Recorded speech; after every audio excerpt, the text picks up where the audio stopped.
नमस्कार, मी संतोष नागवंशी आणि आज आपण आलो आहोत जिल्हा परिषद ऑफिस ठाणे या कार्यालयाच्या ठिकाणी आणि या ठिकाणी उपोषणासाठी बसलेले आपले चंद्रकांतजी धनगर साहेब यांचा आज उपोषणाचा तिसरा दिवस आहे आणि आपण त्याच्याकडे थेट सर्व सांगण्यासाठी आपण या ठिकाणी जाऊया. आपण जाऊया साहेबांकडे.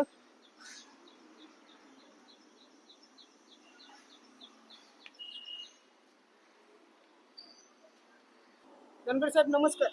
आज आपल्या उपोषणाचा तिसरा दिवस आहे आणि आपण नेमकी कोणत्या मागणीसाठी उपोषणाला या ठिकाणी बसले आहात? मी या ठिकाणी मुरबाड आणि शहापूर तालुक्यातील ग्रामसेवक, ग्रामविस्तार अधिकारी, शिक्षक, मुख्याध्यापक तसेच आरोग्य अधिकारी आणि कर्मचारी हे मुख्यालय राहत नसून शासनाचा निधी खोटे कागदपत्र देऊन जो लाटत आहेत किंवा जो घेत आहेत त्यासाठी मी उपोषणाला बसलेलो आहे. आपण गेली किती वर्षापासून या प्रकरणाचा पाठपुरावा आणि एवढा वेळ का लागला? गेल्या वर्षभरापासून मी ह्या प्रकरणाच्या पाठीमागे आहे.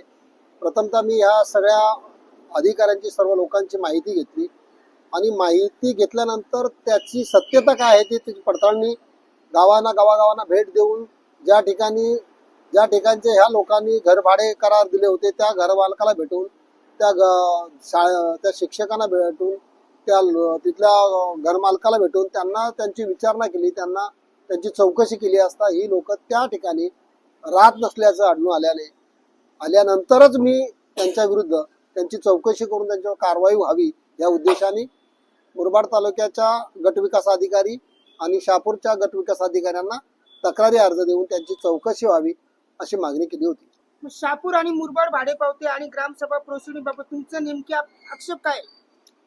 मी ज्या वेळेला ही माहिती गोळा केली, हस्तगत केली, त्यावेळेला मी जागेवर जाऊन, ठिकाणावर जाऊन या गोष्टीची चौकशी करून पडताळणी केली.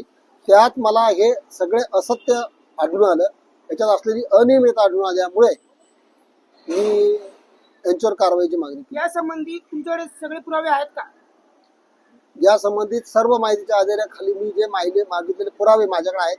तसेच मी ज्या गावांना, ज्या घरांना, ज्या घरमालकांना भेटी दिल्या त्या भेटीचे व्हिडिओ देखील माझ्याकडे आहेत. अधिकारी म्हणत आहेत की या संबंधातील व्यक्तींची नावे स्पष्ट द्या, आम्ही चौकशी करू, कारवाई करू. मग तुमची याच्याबाबत भूमिका काय? माझी भूमिका ही आहे की मी कुणा एका व्यक्तीच्या विरोधात हे आंदोलन करत नाही. या जनतेच्या पैशाची जी लूट होत आहे या लुटीला उघड व्हावे, त्याची सत्यता जनतेसमोर यावी या उद्देशाने मी बसले असताना मी नावं देण्याची गरज काय? प्रशासनाने त्याची चौकशी करावी. तुमचा आरोप काय प्रशासनावर आहे का? माझा आरोप कुणावरही नाही. प्रशासनाचं काम इमाने ऐतेबारे करावे. ज्याच्या जनतेच्या पैशातून जे आपले पगार घेतात त्याचं काम त्यांनी करावं ना. आज उपोषणाचा तिसरा दिवस आहे, प्रशासनाने अजून काय कारवाई करायला हवी? प्रशासनाने मला हेच की तुम्ही किती कालावधीमध्ये चौकशी कराल, एखादी समिती नेमाल याचं लेखी मला उत्तर द्यावं आणि किती दिवसांनी त्याच्यावर कारवाई होईल, किती दिवसांनी चौकशी होईल याचं मला लेखी उत्तर द्यावं. आज जर सुट्टीचा दिवस आहे, 3 दिवस सुट्ट्यांचा दिवस आहे, मग प्रशासनाला कारवाई करायला विलंब झाला तर तुम्ही कारवाई तुमची काय कराल?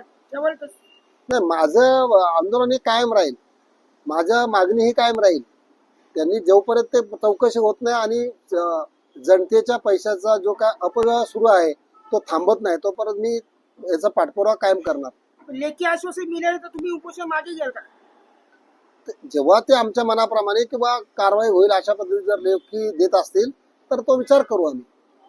तुमच्या या आंदोलनाविषयी तुमचा उद्देश काय? उपोषणाच्या संदर्भात उद्देश माझा हाच आहे की ज्याच्यासाठी ज्यांची नेमणूक झालेली आहे त्यांनी त्यांचं काम इमाने ऐतेबारे करावे. त्यांनी जनतेचा पैसा त्यांच्यावर जो खर्च केला जातो त्याचं जनतेला सेवा द्यावी. प्रशासनाला तुम्ही काय सांगू इच्छिता? प्रशासनाला हेच माझं सांगणं आहे की प्रत्येकाने इमानने ऐतेबारे जनतेची सेवा, तुम्ही जनतेची सेवा करा, जनतेला लुबाडणाऱ्यांच्या पाठीशी घालू नये ही माझं त्यांना एक सांगणं आहे. आणि त्यांनी इमाने ऐतेबारे या लोकांच्यावर चुकीचं असेल त्यांच्यावर कायदेशीर कारवाई करावी. धनगर साहेब, आता एक शेवटचा प्रश्न तुम्हाला विचारतो, तुमचा नक्की संदेश काय? माझा संदेश हाच आहे की जनतेने जागृत व्हावं. आजचा जो काळ आहे तो अतिशय धोकादायक आहे. जनतेने जागृत राहून याला तोंड द्यावं, याला सामोरे जावं. प्रशासनाशी वचक राहावा जनतेचा. जर जनताच ह्या देशाची मालक आहे किंवा ह्या सर्व राज्याचे मालक आहेत, जर ह्या राज्यात राहणारी जनता आहे तर त्या जनतेने मालकासारखं वागावं. धन्यवाद धनगर साहेब. तुम्ही आम्हाला आज उपोषणाचा तिसरा दिवस असताना देखील आज आम्हाला तुम्ही एवढे खालावलेल्या परिस्थितीत असताना देखील आजारी आहात तुम्ही, तरी देखील तुम्ही तुमचा उपोषण हा मागे घेण्यास तयार नाहीत. कारण की जनतेचे विषय आहेत ते जनतेपर्यंत मांडलेच पाहिजेत आणि जनतेला दिसलंच पाहिजे की बाबा यांनी जे उपोषण करायला घेतलेलं आहे ते जनतेच आहे. आज जी भाडे पावते, प्रोसिडिंग रिपोर्ट तसेच ग्रामसभेमधले जे काही विषय आहेत ते सर्व विषयांवर तुम्ही जो त्यांनी केलेला जो घोटाळा आहे आणि शासनाची दिशाभूल करून जनतेचा पैसा जनतेपर्यंत पोहोचवण्याचं काम आज तुम्ही या उपोषणाच्या माध्यमातून करत आहात. खूप धन्यवाद आणि इथेच थांबतो. संतोष नागवंशी आणि लोकदखल न्यूज मुरबाड.